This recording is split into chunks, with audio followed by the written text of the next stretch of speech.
시어머니의 생일잔치는 경복궁 근처 한정식당 VIP룸에서 열렸다. 나는 파란색 한복을 입고 식탁에 과일 접시를 차리려는데 갑자기 시어머니의 손이 접시를 꺼내 바닥에 떨어뜨렸다. 이런 못난 녀석. 결혼한 지 3년 됐는데 알 하나 낳지 못하고 이제는 나의 생일에도 마음대로 굴어? 시어머니의 목소리가 식당 천장에 맴돌았고 주변 손님들의 시선이 나에게 쏠렸다. 나의 손가락이 식탁 밑에서 무의식적으로 주름진 냅킨을 쥐었다. 그때 시어머니가 문밖을 보며 손짓했다. 지민아, 와서 여기 앉아. 박지민이라는 여자가 핑크색 드레스를 입고 걸어왔는데 그 자리는 바로 시어머니 옆에 주태입을 자리였다. 나는 갑자기 목구멍이 막혀 숨을 쉴 수 없었다. 박지민은 지난달까지 시어머니의 비서였는데 어젯밤에 남편이 잘못 보낸 카톡으로 그녀와 시어머니의 친밀한 사진을 보았던 것 같았다. 시어머니, 그 자리는? 나는 목소리를 낮추며 말했지만 시어머니가 나의 얼굴을 때렸다. 내가 누구냐고? 이 집안에서는 내 말이 법이야. 그 순간 식당 문이 열렸다. 나의 개인 운전사인 김동식이 검은 정장을 차려입고 급히 들어왔는데 그의 얼굴에는 평소와 다른 진지함이 있었다. 할머니, 제가 방금 재무부에서 받은 문서인데 명동에 사는 아주머니의 계좌로 지난달 5천만 원이 이체된 기록이 있는데 이건 회사 자금이 맞나요? 김동식이 흰 종이를 들고 시어머니 앞에 내밀었다. 시어머니의 얼굴이 갑자기 창백해졌고 그녀의 손이 식탁 위에서 떨리기 시작했다. 넌 왜 이런 걸 가지고 왔어? 시어머니의 목소리가 떨렸고 땀방울이 그녀의 이마에서 천으로 스며들었다. 주변 손님들이 속삭이는 소리가 작게 들렸고 나는 눈을 감았다가 다시 떴을 때 김동식이 나에게 살짝 눈빛을 주는 걸 보았다. 김동식의 말이 식당 안으로 퍼지자 앞서 시끌던 음악과 웃음소리가 갑자기 사라졌다. 구석에 앉아 와인을 마시던 큰아버지가 잔을 내려놓고 시어머니를 쳐다보았고 남편 민주는 숟가락을 놓고 양손을 앞에 모으는 자세로 긴장했다. 나는 안경을 살짝 떼어 닦았다가 다시 쓰는데 그 사이 시어머니가 김동식에게 걸어가려다 발이 걸려 살짝 넘어질 뻔했다. 넌 이게 뭐야? 회사 재무는 내가 관리하는 거잖아. 왜 이런 걸 여기서 꺼내? 시어머니가 김동식의 팔을 잡았지만 손이 떨려 문서가 살짝 미끄러졌다. 나는 그때 살짝 앞으로 나아가 문서를 붙잡았다. 시어머니, 운전사님도 그냥 받은 문서를 보여주는 거예요. 혹시나 잘못된 거 있으면 나중에 확인하면 되지 않아요. 내 목소리는 평온했지만 시어머니의 눈에는 분노와 두려움이 뒤섞여 있었다. 잘못된 거? 없지. 이 문서는 누가 만들어낸 거야. 너네가 공모해서 나를 빙자하는 거지. 시어머니가 소리를 높였지만 주변 사람들의 속삭임 소리가 점점 커졌다. 큰아버지가 목소리를 내었다. 영자, 그래도 문서 내용 좀 보고 말해. 5천만 원은 적지 않은 돈인데. 시어머니가 급히 문서를 빼앗아 보았지만 손이 떨려 글씨를 제대로 읽지 못하는지 눈을 크게 뜬 채 멈춰 있었다. 나는 민준을 쳐다봤다. 그는 나에게 눈빛을 주며 살짝 끄덕였지만 시어머니에게는 엄마, 혹시나 오해라도 있을지 모르니까 라고 말하기만 했다. 나는 속으로 웃었다. 이 남자는 결국 항상 시어머니 편이었고 이제는 그의 무력함이 나의 복수에 필요하지 않았다. 김동식이 다시 입을 열었다. 할머니, 이 문서는 재무부 이 과장이 직접 제출한 거예요. 계좌번호도 확인해보면 아시겠지만 명동 아파트에 사는 박지민 씨의 계좌와 일치합니다. 그 말을 듣자 박지민이 갑자기 의자에 앉았고 시어머니의 얼굴은 완전히 하얗게 변했다. 나는 차분히 자리에 앉아 차를 따라 마시며 복수의 첫 단계가 이렇게 쉽게 성공한 걸 느꼈다. 이제 시어머니는 더 이상 나를 괴롭힐 힘이 없을 거라고 생각했다. 생일잔치는 기념일이라기보다는 공식적인 쇼가 끝난 듯 손님들이 대충 인사를 남기고 빨리 떠나갔다. 박지민은 시어머니의 눈치를 보며 몰래 문을 나갔고 민주는 시어머니를 안심시키려고 말을 걸었지만 그녀는 귀를 막고 방으로 들어갔다. 나는 김동식에게 차 좀 태워주세요라고 말했고 그는 고개를 끄덕이며 앞서 나갔다. 차 안은 차분했다. 밤길의 불빛이 김동식의 얼굴에 번갈아 비치는데 그는 평소처럼 안정적인 표정을 유지하고 있었다. 운전사님, 오늘 정말 고마워요. 나는 뒷좌석에서 말했고 그가 거울을 보며 살짝 웃었다. 아니에요. 부인이 미리 부탁하신 대로 한 것뿐입니다. 미리 부탁한 건 맞았다. 3달 전 나는 시어머니가 매달 특정 계좌로 큰 금액을 이체하는 걸 발견했다. 처음에는 시어머니의 개인 저축이라고 생각했지만 그 금액이 너무 크고 회사에서 할아버지가 병으로 재무관리를 맡기기 시작한 시점과 딱 맞아떨어졌다.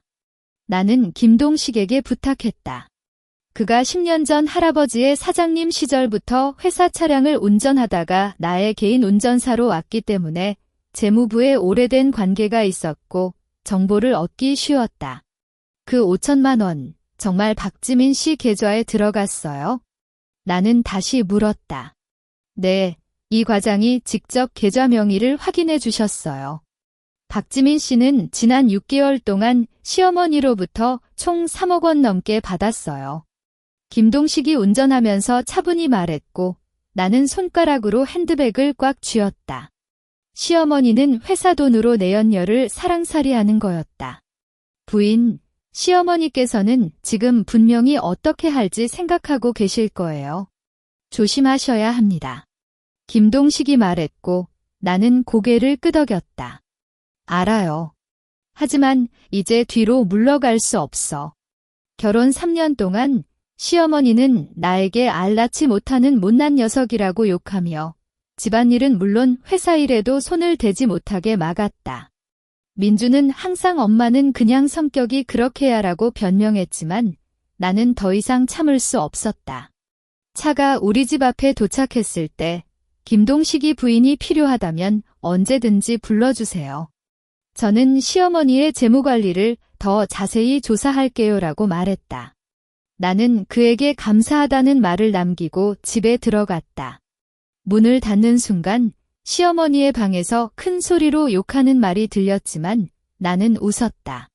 복수의 첫 단추는 이미 꿰었고 이제는 뒤를 따라오는 시어머니의 반격을 기다릴 뿐이었다. 이틀째 아침, 나는 아침 식사를 하려던 찰나에 집사인 박아주마가 다가왔다. 부인, 시어머니께서 서재에서 당신을 불러주셨어요. 그녀의 표정이 애매했고 나는 이미 무슨 일일지 알았다. 시어머니는 밤새도록 분노와 두려움으로 뒤척인 뒤 결국 나에게 직접 맞서려는 거였다.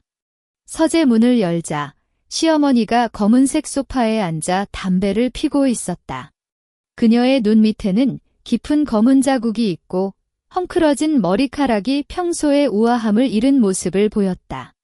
민준도 옆에 앉아 있었지만 고개를 떨구고 손가락을 엮고 있었다. 어서 와. 너 때문에 내 생일잔치가 망가졌다고 아는 건지? 시어머니가 담배를 꽂고 목소리를 내었는데 그 목소리는 갈라져 보였다. 시어머니, 그건 오해입니다. 운전사님은 그냥 받은 문서를 보여준 거예요. 나는 가만히 서서 말했고 시어머니가 갑자기 의자에서 일어났다. 오해. 너 때문에. 넌 그 운전사를 사주고 나를 빙자하려는 거지? 결혼한 지 3년 동안 알 하나 낳지 못하고 이제는 시어머니를 욕심내서 떠밀려는 거야? 그녀가 나에게 다가가며 폭언을 퍼붓고 손을 들었다가 민준이 잡았다. 엄마, 그만하세요. 영주도 의도는 없었을 거예요. 없다고. 이런 걸 할 수 있는 건 너뿐이야. 이혼해. 지금 당장 이혼해. 시어머니가 소리를 높였지만 나는 웃었다. 이혼. 시어머니, 그 전에 이걸 좀 봐요. 나는 핸드백에서 미리 준비한 종이를 꺼내 시어머니 앞에 내밀었다. 그것은 지난 1년간 시어머니가 박지민 계좌로 이체한 금액 중 일부 기록과 회사 재무명세서에서 해당 금액이 미확인 지출로 기록된 부분이었다. 시어머니의 눈이 급격히 커졌고 그녀는 문서를 쓱 보고 나에게 쳐다보았다. 이건 어디서 얻은 거야? 시어머니가 회사 자금을 횡령해서 내연녀에게 주는 건데 이걸 모른다고 할 수 있나요? 내 목소리는 차분했지만 시어머니는 점차 당황하기 시작했다. 거짓말. 이건 너가 만들어낸 거지? 그럼 직접 할아버지에게 물어보시겠어요? 할아버지는 지금 회사에서 재무결산을 하고 계시는데 이 부분을 보시면 바로 알겠어요. 그 말을 듣자 시어머니의 입이 벌어졌다. 그녀는 할아버지를 가장 두려워했고 회사를 빼앗기지 않는 게 최우선이었다. 넌 뭘 원해? 시어머니가 목소리를 낮췄고 손이 다시 떨렸다. 나는 아무것도 원하지 않아요. 그냥 시어머니가 앞으로는 나를 괴롭히지 않고 회사 자금을 제대로 관리해 주기를 바랍니다. 나는 문서를 다시 접어 핸드백에 넣었고 시어머니는 무력하게 소파에 앉았다. 민준이 나에게 눈빛을 주지만 나는 그를 무시하고 서재를 나갔다. 이제 시어머니는 나를 단순히 알낳지 못하는 며느리로만 보지 않을 거였다. 그녀는 나에게 위협감을 느끼고 이는 바로 나의 복수가 진전되는 증거였다. 서재의 대결이 지난 다음 날 오후 나는 집 안식료품이 모자라졌다며 마트에 갔다. 평소에는 집사를 시켜 사오지만 오늘은 머리를 식히고 싶어 직접 나왔는데 그 선택이 예기치 못한 만남을 불러왔다. 고급마트의 생선 코너에서 연어를 골라 담는 순간 뒤에서 누가 나의 쇼핑카트를 살짝 밀었다. 이리 좀 비켜주세요, 아가씨님. 익숙한 여성의 목소리였다. 돌아보니 박지민이 붉은색 립스틱을 바르고 투명한 셔츠에 짧은 치마를 입고 서 있었다. 그녀의 손에는 시어머니가 최근 사준 것으로 보이는 명품 가방을 메고 있었고 살짝 웃는 표정이 거슬렸다. 박씨, 오늘도 사물을 사오셨어요. 나는 차분히 연어를 카트에 넣으며 말했고 그녀가 앞으로 다가와 속삭였다. 아가씨 자리에 어울리지 않다고 생각하지 않아요. 결혼 3년 동안 아이도 없고 시어머니 마음도 사로잡지 못했잖아. 반면에 나는 시어머니가 내 말 다 들어줘. 그녀가 가방을 살짝 들어 보이며 자랑스러운 표정을 보였고 주변에서 사과를 고르던 할머니가 우리를 살짝 쳐다봤다. 나는 쇼핑카트를 잠시 멈추고 그녀를 바라보았다. 박씨, 시어머니가 당신에게 주는 모든 건 회사의 돈이에요. 지난 6개월 동안 3억 원 넘게 받았죠? 그 돈은 할아버지가 세운 회사의 자산인데 시어머니가 마음대로 쓰고 계셨어요. 그 말을 듣자 박지민의 표정이 살짝 변했지만 곧 다시 용기를 내었다. 그럼 또 어때? 시어머니가 나를 좋아해서 주는 거야? 언젠가는 이 집에 정식으로 들어올 거예요. 정식으로 들어온다고? 박씨, 당신은 시어머니에게 단지 장난감일 뿐이에요. 나는 살짝 웃으며 말했고 그녀의 눈이 크게 띄었다. 장난감. 뭔 소리야. 시어머니가 당신을 좋아하는 건 당신이 그녀의 기분을 달래주고 나를 괴롭히는데 도움이 되기 때문이에요. 하지만 만약 할아버지가 시어머니의 횡령을 알게 되면 시어머니는 당신을 가장 먼저 버릴 거예요. 결국 당신은 그녀의 죄를 증명하는 증거이니까. 그 말을 마치자 박지민의 얼굴이 창백해졌다. 그녀는 아마도 시어머니가 언젠가 자신을 버릴 가능성을 생각해 본 적이 없었을 거다. 거짓말이야. 시어머니는 나를 버리지 않아. 그녀가 소리를 높였지만 자신감이 없어 보였다. 주변 손님들의 시선이 더 많이 쏠렸고 나는 쇼핑카트를 밀며 그녀를 지나쳤다. 박씨, 다음엔 시어머니에게서 받은 돈으로 무엇을 사든 조심하세요.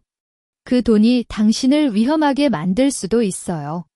나는 뒤를 돌아보지 않고 생수 코너로 갔다. 뒤에서 박지민이 울음소리 같은 걸 내는 것 같기도 하고 아닌 것 같기도 했지만 나는 신경 쓰지 않았다.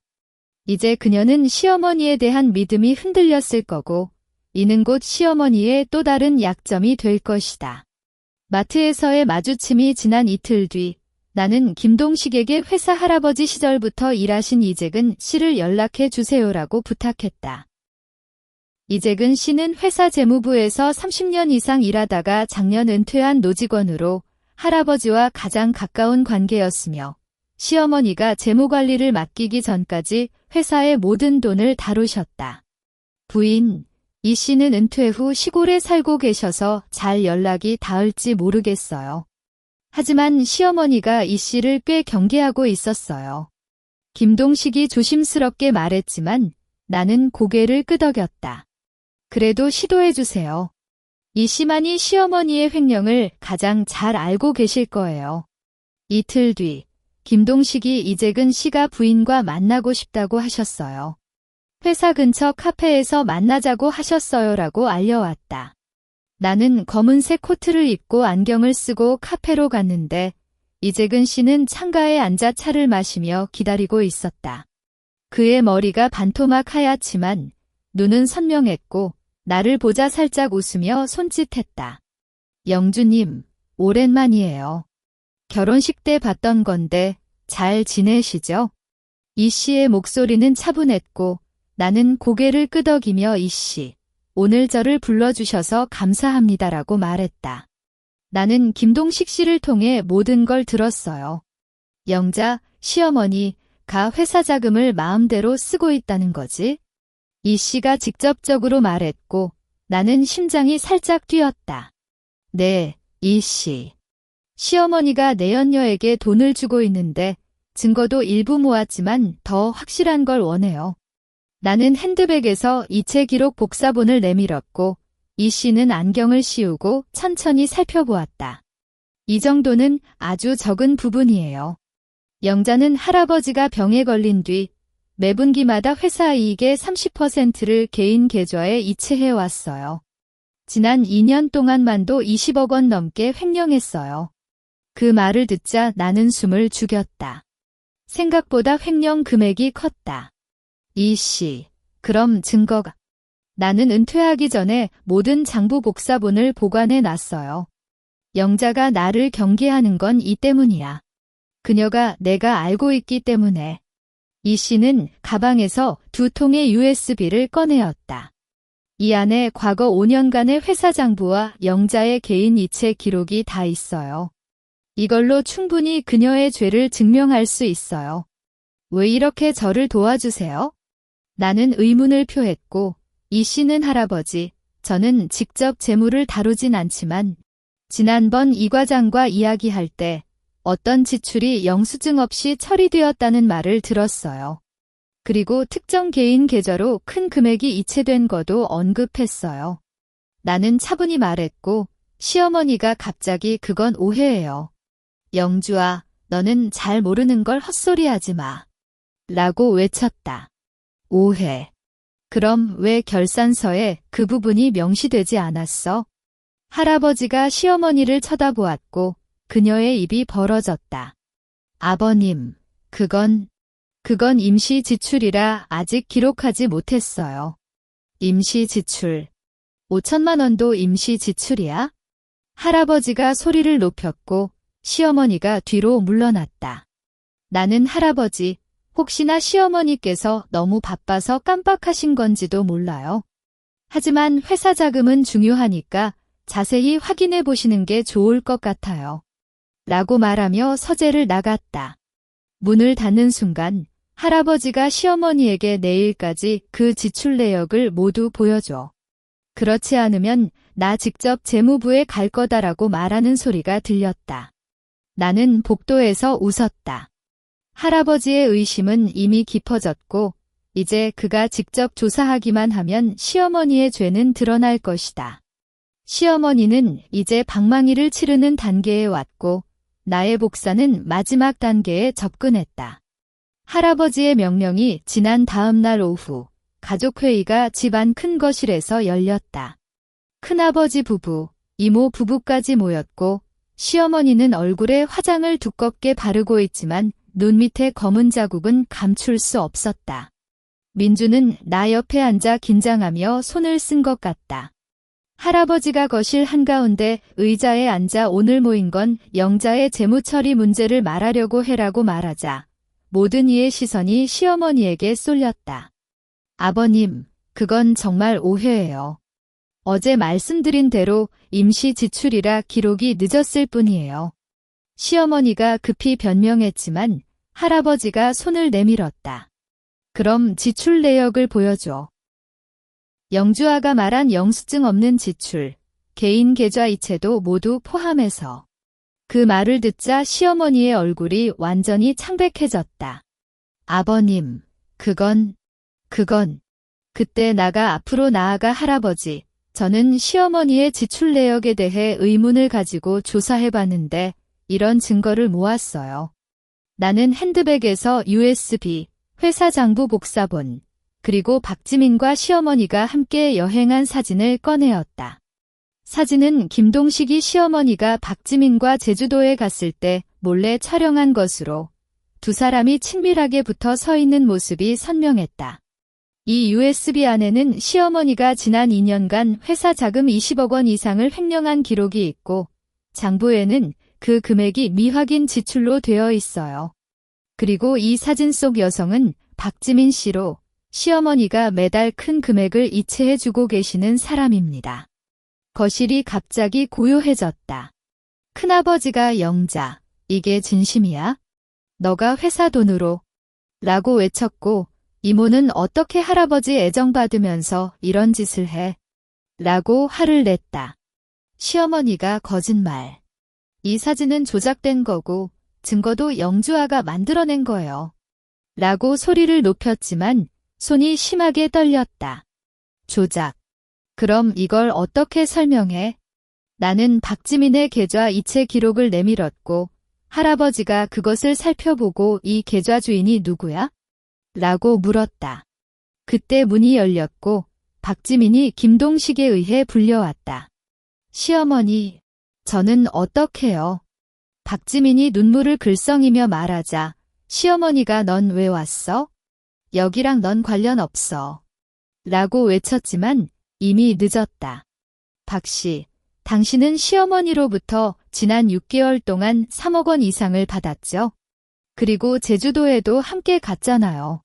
나는 박지민에게 말했고 그녀가 무너졌다. 그래요. 시어머니가 저에게 돈을 주고 함께 여행도 갔어요. 하지만 시어머니가 곧 이 집에 들어올 거다고 말했어요. 박지민이 울면서 관계를 인정하자 시어머니가 너 이런 거 말하면 안 되는 거 아니야. 라고 외쳤지만 이미 모든 게 드러났다. 할아버지가 의자에서 일어나 영자, 너는 정말 실망스러워. 나의 평생 심혈로 세운 회사를 이렇게 망치려고 했어? 할아버지의 목소리가 떨렸고 시어머니가 무릎을 꿇었다. 아버님, 용서해 주세요. 제가 잘못했어요. 하지만 영주아가 나를 괴롭혀서 나는 시어머니를 괴롭히지 않았어요. 시어머니가 스스로 죄를 지은 거예요. 나는 차분히 말했고 시어머니가 울음소리를 내며 붕괴되었다. 민준이 엄마 라고 불렀지만 아무도 그녀를 돕지 않았다. 할아버지가 오늘부터 영자의 회사 권한은 박탈한다. 그리고 횡령한 20억 원은 1개월 이내에 모두 반환해. 그렇지 않으면 법적으로 처리할 거다라고 명령했고 시어머니는 눈을 감았다. 가족회의가 끝난 뒤 시어머니는 무릎을 꿇고 할아버지에게 끊임없이 사과했지만 할아버지는 한마디도 달리지 않고 방으로 들어가셨다. 큰아버지와 이모들은 시어머니를 탓하며 차례로 떠났고 민주는 나에게 영주, 정말 이렇게 해야 했어? 라고 묻지만 그의 눈에는 자신감이 없었다. 나는 그에게 아무 말도 하지 않고 서재로 갔다. 김동식이 거기에서 기다리고 있었다.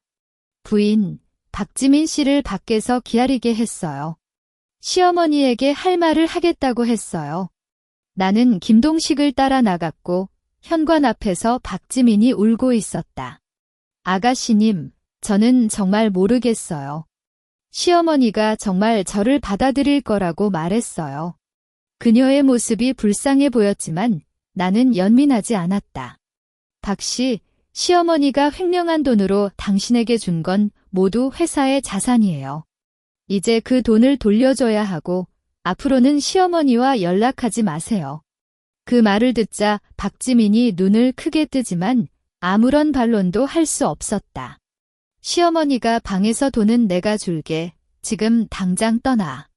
라고 외치자 박지민은 명품 가방을 메고 울면서 갔다. 그녀가 떠난 뒤 시어머니는 현관 바닥에 무력하게 앉아 울음소리를 쳤다. 이후 한 달간 시어머니는 모든 재산을 매각하며 횡령한 20억 원을 돌려줬다. 저택에 있는 명품 가구, 주식, 심지어 시어머니가 가장 아끼던 랜드를 모두 팔았고 결국은 평범한 아파트로 이사를 갔다. 할아버지는 그녀의 벌을 충분히 본 것으로 보였는지 법적 처벌은 포기했지만 집안과 회사에서는 영원히 그녀를 받아들이지 않기로 결정했다. 민주는 가끔 시어머니를 찾아가지만 그 역시 이제 시어머니의 잘못을 인정했고 나에게는 더 이상 변명하지 않았다.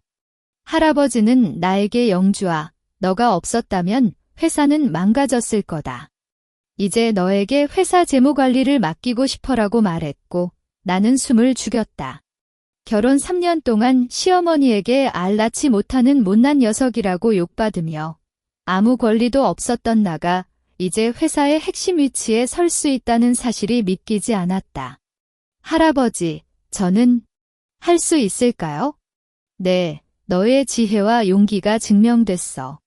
나는 너를 믿는다. 할아버지의 손이 나의 어깨를 가볍게 두드리셨고 나는 눈물이 차올랐지만 참았다. 김동식은 여전히 나의 운전사이자 가장 신뢰할 수 있는 협력자로 남았고 이재근 씨는 할아버지의 부탁으로 회사에 복고하여 나를 도와주셨다. 나는 매일 회사에 가서 재무관리를 배우고 직원들로부터도 점차 신뢰를 받기 시작했다. 시어머니는 이제 가끔 전화를 걸어오지만 나는 김동식을 통해 처리하게 했고 직접 통화하지 않았다. 복수를 원했지만 그녀를 완전히 파괴하고 싶지는 않았었다. 그냥 내가 평화롭게 살 수 있도록 만들고 싶었을 뿐이다. 오늘 저녁 나는 회사를 마치고 차에서 도시의 야경을 보았다. 김동식이 부인, 오늘도 수고하셨어요. 할아버지께서 저녁을 기다리시고 계세요라고 말했고 나는 웃었다. 결혼 초 시어머니의 괴롭힘과 민준의 무력함으로 절망했을 때 복수를 생각했다는 건 사실이다. 하지만 그 과정에서 나는 단순히 복수보다는 자신을 지켜내고 할아버지와 회사를 지키는 것이 더 중요하다는 걸 깨달았다. 시어머니는 자신의 욕심과 오만으로 인해 모든 걸 잃었고 박지민은 잘못된 기대로 인해 아무것도 얻지 못했다. 나는 복수를 통해 원래 나의 자리를 되찾았고 이제는 스스로의 힘으로 살아갈 수 있게 됐다. 이것이 바로 내가 원했던 복수였다. 차가 저택 앞에 도착했을 때 할아버지의 웃는 모습이 보였고 나는 차에서 내리며 심장 속에 차분한 안도감을 느꼈다. 복수는 끝났고 새로운 삶이 시작되었다. 이야기 끝.